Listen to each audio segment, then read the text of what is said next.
Hello and welcome to At Barron's. I'm Andy Serwer, and welcome to our guest, Seth Waugh, who's the CEO of PGA of America. Seth, great to see you. Great to see you again, Andy. It's been a while. It has.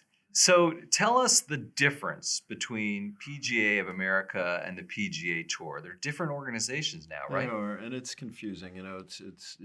My mother gets confused even in golf because there's a lot of things that end in A.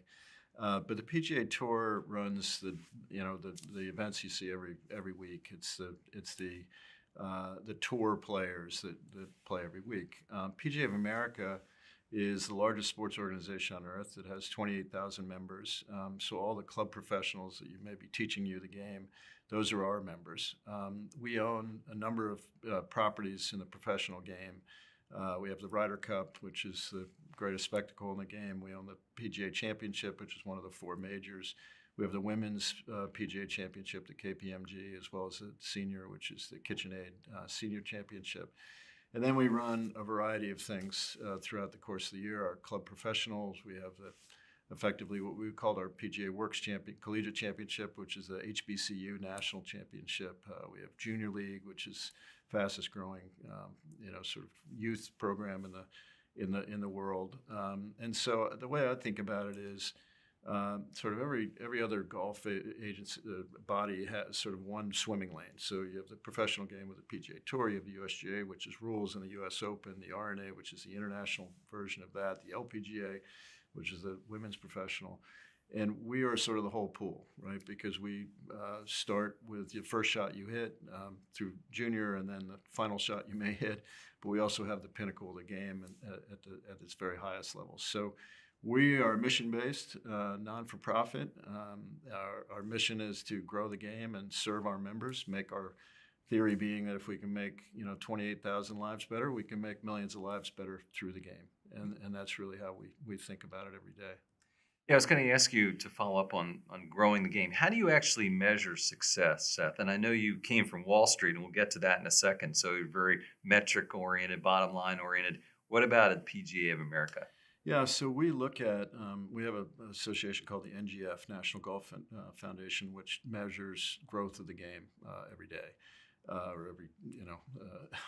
wouldn't call it every day, but which measures the amount of rounds played. And we're getting much more sophisticated at it. It used to be that we'd measure golf by 18 holes played, and I don't think that's the right metric. If you and I went out and played, horse in our backyard, we would have played basketball that day. It wouldn't be 5-on-5 with, referees, but it would be some form of basketball. There's so many ways to consume the game now. We have par threes cropping up all over the place. You have putt-putt. You have off-course activities like Topgolf and Drive Shack and the like. And in fact, there's in fact more off-course golfers now for the first time in history than there are on course. We've had a real boom over the last 4 or 5 years, 3 or 4 years in particular. COVID was good to the game. We were the first game back from a participation standpoint, and that was very conscious. We had a program called Back to Golf where we actually worked with through Dr. Fauci and others to bring it back as sort of a safe way to get people out of the house, out of your bedrooms, and participating. It was the first game back on television. The PGA Tour, Jay Monahan did a wonderful job there.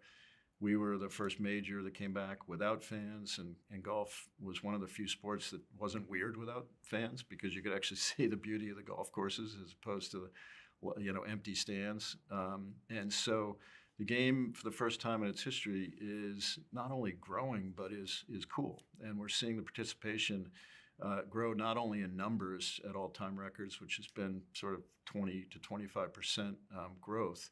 But it's growing in different ways. We have this abiding view that if we can kind of make the game look more like the rest of the world, maybe the world will behave a little bit more like the values of our beautiful game, which is all about integrity and respect and a lot of other things. And so we're really excited that every category in the game is growing. So it's first timers are at all-time record. The juniors are an all-time record, and within those categories, the two fastest growing cohorts are actually females, so women or girls, and people of color. And so the game is is really starting to look very differently than it has in the past, and we couldn't be more excited about what that means for the future of the game. Somewhere I read a while ago that golf courses, though, where the number was contracting, but maybe that speaks to more people just playing with simulators or putt putt or other things. What's going on with the number of courses, Yeah, though? well, that has been a trend, and there was, like a lot of other things, golf was overbuilt, and it was really effectively a real estate play, right? You could kind of create oceanfront property, if you will, by building a golf course, and the real estate around it was really the point of that, as opposed to golf. And so a lot of that did contract, sort of through the Great Recession, and through that period, we saw a real shrinkage of golf courses. That flattened out sort of 5 or 6 years ago, and now the trend is absolutely to grow some more. I hope we don't overbuild again, and I think you tend to, and all these things have a bit of a boom bust. But right now, because of the growth of the new golfers, we're worried about access. You can create all these golfers, but where can they play? And so we're very keen on one of the foundation pillars of our foundation is called A Place to Play, which is the effort to help restore public golf wherever it is, whether that's municipal golf or other forms. And so we're trying to endow our foundation to the point where we can make sure that if we create all these golfers, grow the game, that we actually have affordable ways for people to access it. Seth, I know that most of your purview is the ordinary golfer, but I want to ask you about the professional tour as well, and what's going on with live golf versus Sure. the traditional league here. You're the first person that's ever asked. So yeah, look, a number of things. Look, I think in some ways it's a compliment to the game, right? And you and I have lived in a world of disruption our whole life, right? I came from Wall Street, and that's sort of our purview, right? You disrupt or you go backwards, and so golf, is hot and exciting and never been better from a participation standpoint, from a viewership standpoint, and so it's not a surprise that there's an attempt to disrupt. I think and I've been very consistent on this beginning. The things you need to disrupt, however, are a better product or a better price, or both, right? And I don't think this is a better product, and haven't thought from the beginning. Again, we're all for the game, so if this was a better idea, we'd be all for it. Frankly, we just don't think it is. The price is very different. It's very, rather than sort of betting on yourself and killing to eat, if you will. This has become much more contractual, which we think takes out some of the hunger in the game as well. The team aspect of it really hasn't taken off, and so I've been concerned, as a lot of other people have been from the beginning, that this really wasn't a sustainable business model, and that seems to be playing out. We don't really see any much sponsorship issue, unless I'm missing something.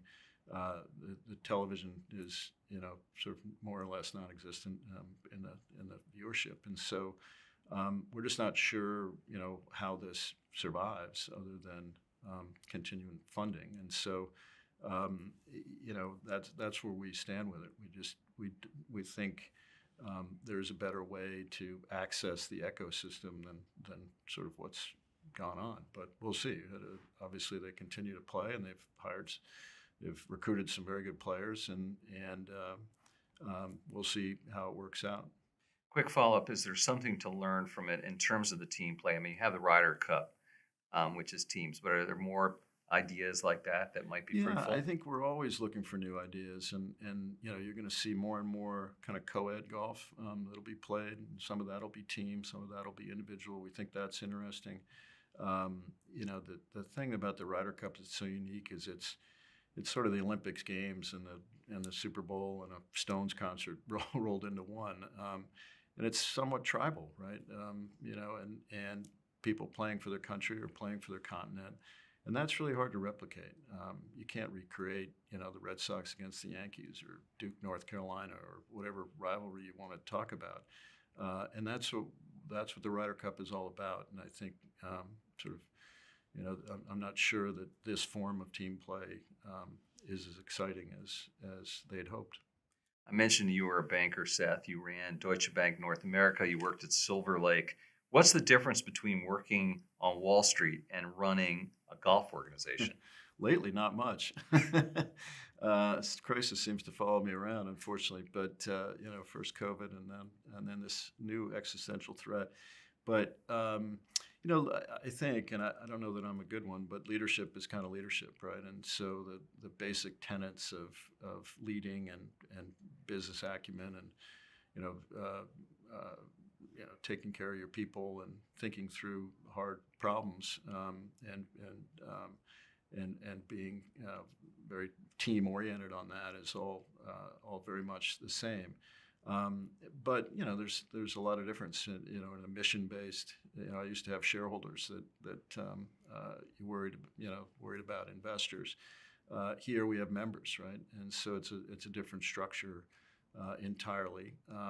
And the when I was asked to do this, I was sort of debating in my own mind how to do it, and I realized that I'll never have, and I came from a family of teachers, I'll never have a chance to impact more lives than I have now, and so that sort of fulfillment is very high.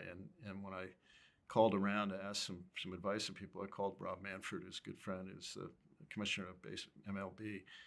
And I sort of asked him, and he said, "Well, Seth, here's how I think about it. If there aren't that many jobs in sports, which is kind of how I grew up, youngest of five boys, playing everything I could get my hands on. And my father was a teacher and a coach. And he said, there aren't that many, jobs in sports where you can really make a difference. And if you get offered one, you're probably supposed to take it. And so I'm very, it's the most fulfilling thing I've ever done because of the chance to have that impact. And you're a golfer too. I don't know. I'm not a golfer, so I don't know if it's couth to ask, but what's your handicap? I'm about a 9 handicap. That's pretty darn So, good, I think. well, Yeah, hanging on for dear life in single digits. single digits, right. And let me ask you finally, Seth, about technology and what your thinking is there and what that can do to help drive the game forward. Yeah, again, we invite disruption, right? And the game is changing. If you talk about one of our great partners, which is Callaway Golf, who recently bought Topgolf, recently a couple of years ago, and they now think of themselves as a technology company. So every year They still make the clubs? they still make the clubs, still make the balls, still sponsor a number of players, still obviously hugely important. But they now also have a business called Top Tracer, which is technology that is on golf ranges, so that you can track. It's sort of that same thing you see on television, where the ball, you can see where the ball is going through the tracer. They now do that at ranges as well, and it was interesting at our PGA show, which is the largest gathering of business of golf and of the year. We do it in Orlando in January, and Callaway flipped the model where it was really more about Top Tracer this year for them than it was equipment, because of the product cycles and things that go on. And so, we're again ripe for disruption in a lot of ways. It had been somewhat of a sleepy industry. When I came in, it was all about trying to create a culture of innovation and sort of forward leaning. And so it is becoming crowded in certain places with ways to do it. The ability to do everything on your phone is absolutely there.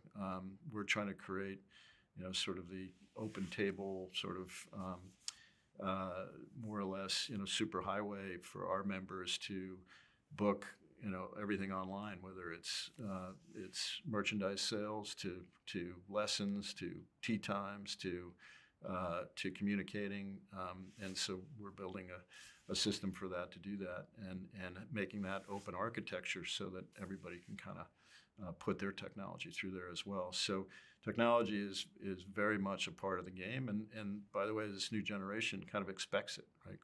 We had eyes on us and never saw our swings, and in my case, that's a good thing. But now you can track every swing you have through whatever device, TrackMan, Top Tracer, and video it and watch on your phone.